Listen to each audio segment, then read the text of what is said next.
32 FM 949 has got you.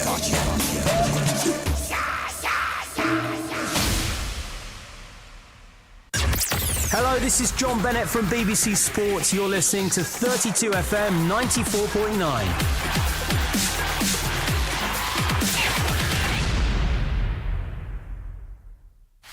It's the Happy Dial. 32 FM 94.9.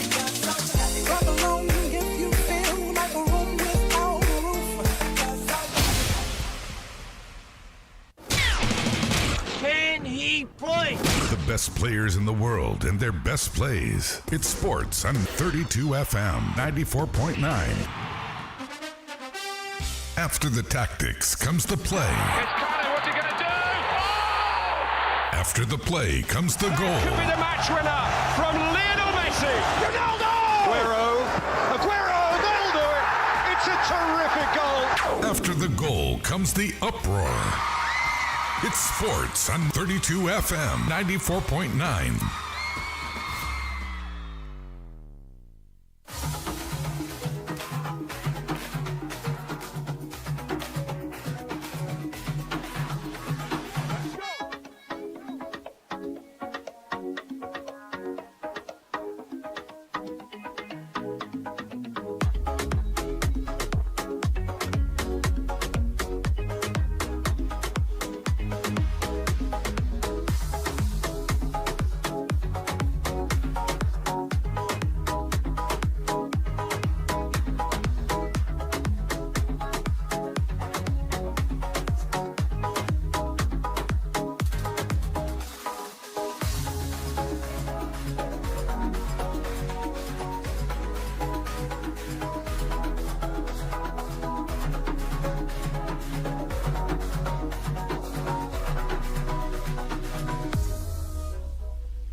Alright, welcome to 94.9 32 FM, and I also say good afternoon to you.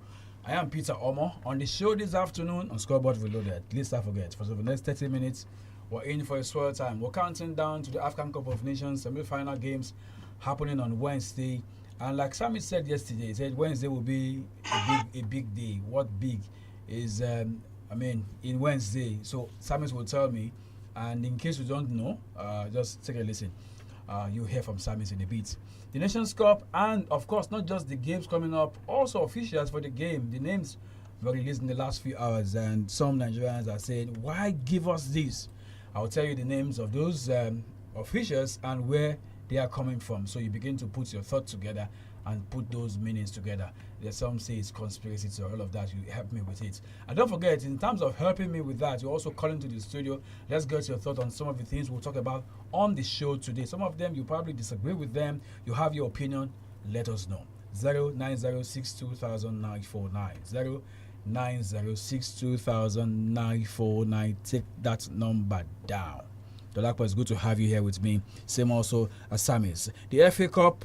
And one big thing for me that also pushes us to a point where we begin to argue on the show has got to do with managerial situation. First, it was Manchester United and then Chelsea, or was it Chelsea first on Manchester United? And we thought that would be in England, and then the thing spilled over to Madrid. And after the Super Copa, they said, you know what, let's go on our mutual ways. I've seen headlines saying it was sacked. No, it wasn't sacked. Because in the last few hours, Real said, you know what, we didn't sack Xabi Alonso. It was a mutual agreement. Bottom line, INT'L, he's got no job. So that will get us talking on the show. And for Real, they do not waste time. They got the man in charge, unlike Manchester United, who took them about 3, 4, 5 days for them to get a new man. But for them also, you see, bottom line, they were able to get the man with the DNA joining them. So it looks like it's the DNA thing. Chelsea got a boy who maybe doesn't have the DNA with Chelsea, but in terms of the DNA, where it's coming from Bluco, that club, those owners who have got Chelsea, Strasbourg, always again, they've got a few clubs around now, but those two comes to mind when it comes to European football. So maybe it's got the DNA. United, they've got 𝐷𝐿 Carrick, they say it's got DNA. Arbeloa, it's got 20 years that stayed in Madrid. It's got DNA, even though at the point in time he had the Liverpool stuff inside of him.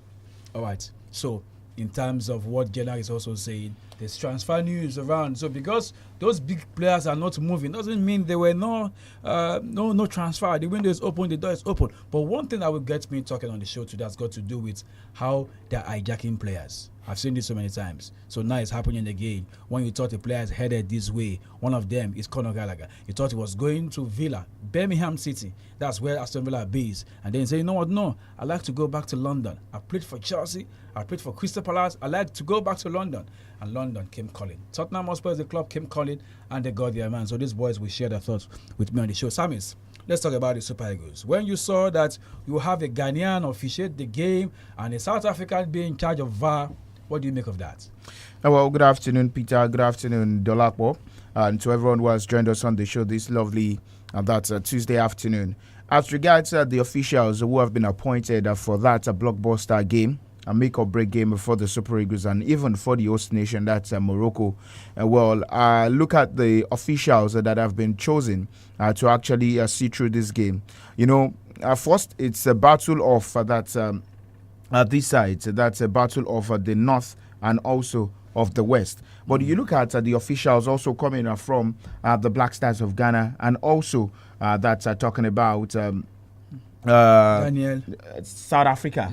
Also Daniel Laria from that's Ghana being the center referee, and in Tom video as Abongele. And we have Tom Abongele. Do you remember him? Do you remember Tom Abongele? Was it not the official that we protested against the game against Gabon? Gabon. He is. Is it not the one? I'm not very sure. I think he's the one. Yeah. He's the one. He's the one we protested. We said we don't want him. He is the one. But above all, against Gabon, that we won by 4 goals to 1. That we said we don't want him. We don't want him because of his antecedent and all that. But you look at the antecedent also, it was in our favor because there was a clear penalty call in that game. I've just putting this out. But the Ghanaian also, some say, we have the rivalry, Nigeria and Ghana. Why give us a Ghanaian against Morocco? Ghana didn't go to Nations Cup, and we saw how Nigerians touted them on social media. Why give us Ghana? I don't want to believe this is going to play out at this stage of the competition, because I think for the Confederation of African Football as well, they've looked at the officials at the African Cup of Nations, and of course selected the best from. Do we need to protest about this? There's no need for any protest. We did against Algeria and the man was thrown out. Well, we did against Algeria, but at the aftermath of the game also, we see what the Algerians are doing now. We see what they are doing. So whatever favors A won't favor B. Whatever favors B won't favor C. So let's actually go there with a clean mindset. And also just to play our game and ensure that we do the things we've been doing from the beginning of this African Cup of Nations right to this moment. And that is win games, score enough goals. We've won 5 games. We won 5 games. Yes. And I don't think anybody have scored more than the Eagles. Not at all. So fantastic. So Dolapo, what's the issue about officiating? If I score good goals, why would any referee want to disallow it? Good afternoon, Peter. Good afternoon. Maybe the problem I'll have, sorry, it's Dolapo for button, might be the 50-50 calls might not go our favor. Yeah. Dolapo, you go. Yeah, good afternoon to everyone who has joined us on the show. Well, for me, I feel like we have this insecurity in Africa. It is from everyone. You see it's from almost every country coming out. Trust. It's we have trust issues, big trust issues. Because I look at these, I don't see similar issues when I'm watching the Euros. I don't see the same thing when I'm watching the Copa America. You don't see a German game officiated by someone from England, and you hear anybody talking about anything. But they do. Come on. Once in a while, but not like this. During this AFCON, I've seen. You probably bring out some past about him, the things he said. No. That is from. The UEFA also do it. That is from referees who have been controversial, not because of their country. Okay. We are doing this because of their country, because of the country they are coming from now. Ghana has nothing to do with the AFCON this year. They have nothing to do with the AFCON. So why are we talking about because the Ghanaian will be the referee, because the Tunisian is part of it, because all of these things does not count. Just go on the pitch of play and play your team. I was saying something on the game yesterday. When you are playing against the host nation, you don't expect the 50-50 calls to go in your place. You don't expect it. It would go for the country that is hosting the competition. Most times it takes huge bravery from the referee to give you the 50-50 call. So you should know this when you're playing against host nation. The Super Eagles should prepare for this. You should go into that game thinking you are playing against 13 men.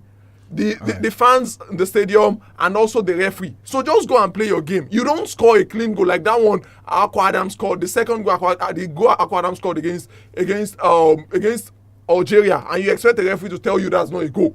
Don't score the goal SAMIES score. So just go there and play your game. We don't need to put this one into perspective. Let's play our game and let's get the results we want. One thing I'll say, bottom line, the whole world is watching, and these officials also know that the whole world is watching. We'll talk more about that when we come on Wednesday by His grace. SAMIES, let's spill all of these away from the African Cup of Nations. Don't forget that I mentioned the other time you can feel free to call into the studio and let's get your thoughts about all of this. The conspiracy theory about is a Ghanaian official, South African official, all of that. So let's listen to you. 090-62,949 are the numbers for you to call. SAMIES, let's talk about some of those crazy things we've seen in terms of headlines concerning managers. First, it was Chelsea, Manchester United, and let's talk about the latest. It has got to do with Real Madrid, Xabi Alonso. It's been told to go with how many months in charge? Began with the Club World Cup. A little bit over 6 months. 7 months. In charge 7 months. But the incident that played out before the game, the El Clasico game in Riyadh on Sunday wasn't good. So, hey, they said it's mutual. Every man go your way. Well, that being mutual, I read somewhere as regards the statement by Xabi Alonso, where he said it's impossible for a coach to rule in a dressing room if the club is always taking the player's side. So I remember that in the early reigns. Sorry, SAMIES. When I also saw that, if I was there, I'd ask Xabi Alonso. You were also at a point in time playing for the club, and you know how it is. Well, he knows how it is. Because he's also a big figure in the dressing room in 2013, 2014 before he joined Bayern Munich. But you also look at it and say, the players then and what we have now. It's all about levels of discipline also. I think in his days, they were a bit disciplined. And I know that a manager walked into that dressing room and dropped the captain also and got in another goalkeeper to actually displace the captain of the side. That's Casillas for what's his name now? Lopez from AC Milan. Was it Lopez? Lopez from AC Milan. Jose Mourinho. Yeah. He dropped the captain, and then when he saw that the result wasn't going his way, he had to go back to his captain. That's because the result wasn't going his way. So you look at all of those things, and for what happened in the early reigns also for that's Xabi Alonso in Real Madrid himself against that Vinicius Junior. Yeah. I think that was the only obvious altercation we've seen from Xabi Alonso and the player with Real Madrid in the public. That's why I said the main I've seen obvious statement from Federico Valverde. I've seen a little bit of Kylian Mbappe. But what would you also take a club side? Okay, you've been appointed as the head coach of this team. Okay, everything is now left to you. Make your call. I know you might want to butt in or say no. For a club like Real Madrid? For a club like Real Madrid, they are an institution. See, they are an institution. Let me help you a bit. They have won titles. No, let me comment. Okay. Quickly. Like you said, I like to butt in when I have this kind of conversation. Zidane came in his first time. Remember, he came in at interim basis and all of that, and then he resigned. You remember he resigned? Yes. Because he saw the player power. So he said, no, this can't work with me. I can't cope. And then he left. And then he came back the second time. This time, they appealed to him to say, take up the job. And he said, on one condition, that I will have access and I will have the power, not this players having the power. And when he came second time, we saw what he did, won the Champions League. And then he said, you know what? On the eve, after he won, he said, it's time for me to move on. Then he left. A JP, they call it Jackpot, and he left. So, Dolapo, is it about coaching or about managing? Because you've seen reports from Spain how these players have easy access to Florentino Perez and the rest of the board, and the managers don't. Is it about coaching or about managing?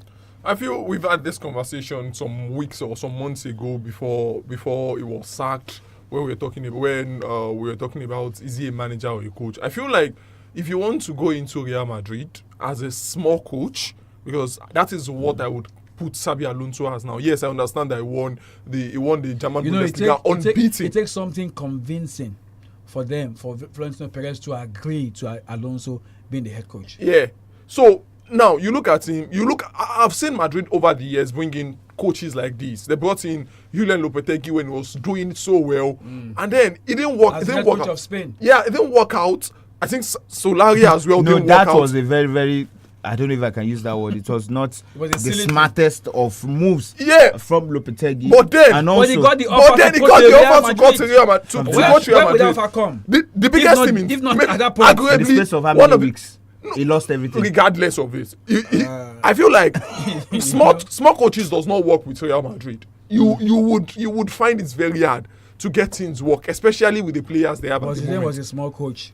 At that time, He you had also nothing. said it. Yeah. He had Was nothing. an assistant to But Carlo then, Ancelotti when they won. Yes. then he told them he wants to have access. He wants to have at least a bit of the power. Yeah. So Xabi Alonso does not have that. We can easily see it after the game against Barcelona when Alonso was telling the players to come out and do the card of honor, and Kylian Mbappe was there telling the boys, no do am, no do am, and Alonso kept on saying, let's do this. The players didn't answer. At the point in time, he had to walk away. So he does not have the power. It was very clear. Hello. Hello. Good afternoon. This is Muiwa from New Jersey. Good morning, Miwa. I think pertaining to the referee, I think it's balance. Okay. As Dolapo said that Ghanaians doesn't have anything to do with Nations Cup. It's quite right. Okay, for us, if we can put our hearts together, I think we can play better than we put 120%. If you hear what this guy Alex Iwobi said in the press conference that the Morocco looks caring, he's giving them the respect. He doesn't want them to know. Maybe he said the game will be tough. We know quite right that the game will be tough. But those boys need to play 120% because we know the antics are the old style how North Africa used to be. 50-50 balls, they will need to go for it, and they will want a referee. They will call a lot of serious accusation on referee on the field, and they are the host. And since 50-something years, they've won Nations Cup. They want to win it again as a host. So it's going to be tough. We are not going to find it easy with them. So all what we just need is to just put our heart together. We don't need to be questioning any referee. It's not referee that will play for us. We need to play and play better. Pertaining to the Real Madrid own, anytime Atalanta, Barcelona, since they have been beating Barcelona, no issue. So the philosophy of Real Madrid is quite different from Barcelona. The philosophy of Madrid is that if you don't win trophy for us, if Barcelona beat you in El Clasico twice or three times, or you have been losing, the coach will do. So that's what I think is playing in the Real Madrid right now. So I don't think Alonso has done bad. Thank you so much, Miwa. You're welcome. Thank you. Well, we had Miwa start there, taking us back to the African Cup of Nations and talking about Xabi Alonso, saying that he has not won any title, and in 12 Clásicos he has won one and also lost one, but most importantly he has lost one in a title contending game. Hello, good afternoon. Hello, good afternoon. Good afternoon. I'm calling from Unimetro. Hello, you said? Hello. My name is Isola. I'm calling from Umetu. Okay, we are with you. Uh-huh. So if Nigeria is to win the match, but you need to pray very hard for them. Hello, are you with me? Yeah, we can hear you. Uh-huh. Because I heard this from one man that called himself a man of God. He prophesied that Morocco will defeat Cameroon, and he happened just right. And he said that Nigeria is going to be defeated by the same Morocco by 4 goals to 2 tomorrow. So we need to pray very hard. Okay. Thank you very much. Okay, so when we come on Wednesday, we might be looking at that point where we'll see some predictions and see if your predictions can grab it. When you say grab it, that's the word on the streets. So if it clicks, remember the other day Victor Owókè was here saying we're going to massacre, we're going to wallop. Those words. Even though 2 goals was close to wallop or beating well, but let's see what happens when we come on Wednesday, how we will go about that point. So with a few minutes left on the show, let's move to some other things I mentioned at the start of the show. The like has got to do with hijacking players, and I mentioned the former Chelsea boy went to Atletico Madrid, and it didn't really click for him under Diego Simeone. Maybe had the first few games that were good, and then at a point in time started sitting on the bench. But now it looks like he's on his way back. If he's on his way back to London now to join Spurs, Conor Gallagher. Well, good deal for him. I would have. A deal that was hijacked. Yeah, good deal for him because I would have. Was it down to the fact that Benteke got injured and will be out for many months? I factor in that Bissouma won't be playing in Tottenham anymore. It's not even about that now. When you look at Aston Villa, I feel like he would have the same problem, the same issue he's having at Atletico Madrid if he goes to Aston Villa. Okay. First off, they have midfielders there. Kamara is there. They have Amadou Onana there. John McGinn plays there sometimes. So there's Youri Tielemans. They have these midfielders. So Emery, right from time, is someone who is obsessed with midfielders. He's obsessed with players like Conor Gallagher. But then at the end of the day, he might just be on the bench again. And I kind of understand what Gallagher is trying to do. He wants to make it so that team going to the World Cup in the next 6 months or thereabout. So he needs to get to a team where we're playing week in, week out. At Tottenham Hotspur currently, it does not look like they have the midfielders. They don't have the legs in the middle of the park. Even Bissouma is not someone who has been playing for Thomas Frank since he joined. Benteke is out injured now. They don't have the good midfielders. And I feel like Conor Gallagher is a good midfielder on his day. He's the type of Scott McTominay type of player. Like they are the type of I think they play similar ways. Hey, compare him to Scott? Yeah, you are just now. Scott is on another level now because he's at Napoli and he's currently playing really, really fine football for Napoli. But I feel like Conor Gallagher is also that type of player. He doesn't get a chance at Chelsea because they brought in 100 million Enzo Fernandez and 100 million or 100 and something million for Moises Caicedo. That was why he didn't play at Chelsea. So going into Spurs, I see him as someone who will go there and become a starter straight up. And he knows the Premier League very well. Spurs is playing in the Champions League, unlike Aston Villa, who is playing in the UEFA Europa League. Okay. So if he plays well there, he can just can get to the national team back. Gianco Raspadori, SAMIES, I thought he was headed to the Olympico to join AS Roma. Atalanta, where we were sleeping. The club from Bergamo came and stole him from Roma. That means we'll be joining. He's also coming from Atletico Madrid. Yeah, he's coming from Atletico Madrid. It looks like something is really going on at the Metropolitano Stadium in Madrid, SAMIES. Well, I think all that is down to the obvious. Looking at Atletico de Madrid, they have so many players, and in their course of the 2025-2026 season, and also being a World Cup year, most of these guys want to be there in the United States of America, Mexico, and Canada. But it's also down to how effective they play and also the number of minutes that they get with their club sides. And so I think it's a good call also for him to leave Wanda Metropolitano. Or maybe they also look at it and say the club is not progressing, because I don't see Atletico de Madrid are making progress in recent years, except from the last 5 years when they won the Spanish La Liga title, and that was their first major title in how many years? So you also look at it and say, moving on to Atlanta Football Club. Yes, I think that is also going to help Atlanta in their course of surviving the 2025-2026 football season. Scamacca is back. He can't do it alone. The Catelari is there. and Ademola Lookman. So they needed to get the force and to actually get themselves. They've made a name for themselves. They've actually laid a precedent. So they have to follow suit in order to maintain that level. Let's wrap up with some Premier League story. The game coming up tonight. But first, Dolapo, Lucas Paqueta said he wants to go back home. Good for him. I feel like mentally he has not gotten back himself since the issue he had, the betting talks and everything he had with the Premier League. For 2 years. He could have moved to Manchester City that season before the talk started, and he might just be on that level at the moment. So he's battling with that, and it's good for him to go back home and re-strategize. I've seen Victor Ruki do the same thing, and it looks like someone who is banging in goals in Brazil at the moment. So Lucas Paqueta might just go back there and get back to where he belongs, the level he used to be. And maybe one day it comes back to you. And maybe one day Baolo find his way to the World Cup. Samis, speak to me about Newcastle against Manchester City. It's the first leg of the English Football League Cup tonight.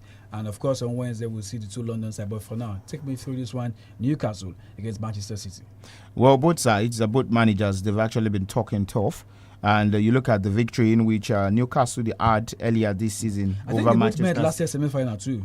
No, it was Arsenal Newcastle. Arsenal Newcastle. Okay. So, just like you mentioned, for a side that won the first title in over 45 years or 42 years, I think it's also a good benchmarker for them to say that this is our title. Let's keep going for it, because in the last 3 years they've been to the semi-finals 3 times, the finals twice, and then you say that they actually see this one as also another opportunity for them to win the title. But for Manchester City on the other hand, well, they don't know how their season is going to pan out, but better than Manchester United though. I didn't say you should throw jabs. No, I'm not throwing jabs. No, they are still on the forefront of everything. I need prediction before we go. My time is almost up. Well, in the course of prediction, I see Newcastle maybe standing strong in this, and the game ends in a draw, because this is the first of many games for Newcastle, and how difficult their games definitely would be, because right before me, I see them having 6 away games at the stretch. But tonight they play at home. Dolapo, if there's anything that knows how to do this in the last 12 months, it has to be Newcastle, defending champion. We saw what they did to Arsenal. Home and away. We saw what they did to Liverpool in the final. I mean, just about a year ago. So if there's any team that likes this kind of atmosphere, it's Eddie Howe and his boys. They keep it late tonight. Can they keep it late? Oh, well, against Manchester City, at the moment, City, maybe if you remove the game against Exeter, which was maybe just a training for me, defeating Exeter 10-1. Just to prepare for this one. Just to prepare for this one. I don't understand why Pep Guardiola had to bring up most of those guys to play the game. But then, the last 3 games they played, top class games they played, ended in a draw. Now going to St. James's Park, cup games like this, it's always hard to go to that stadium. The way the fans turn up, the way they play, and I don't understand why Antoine Semenyo is not cup tied and why he will be involved in this game. I still don't get. No matter what the English Premier League, the English FA is trying to put. AFL. He has played for Bournemouth this season in the EFL Cup.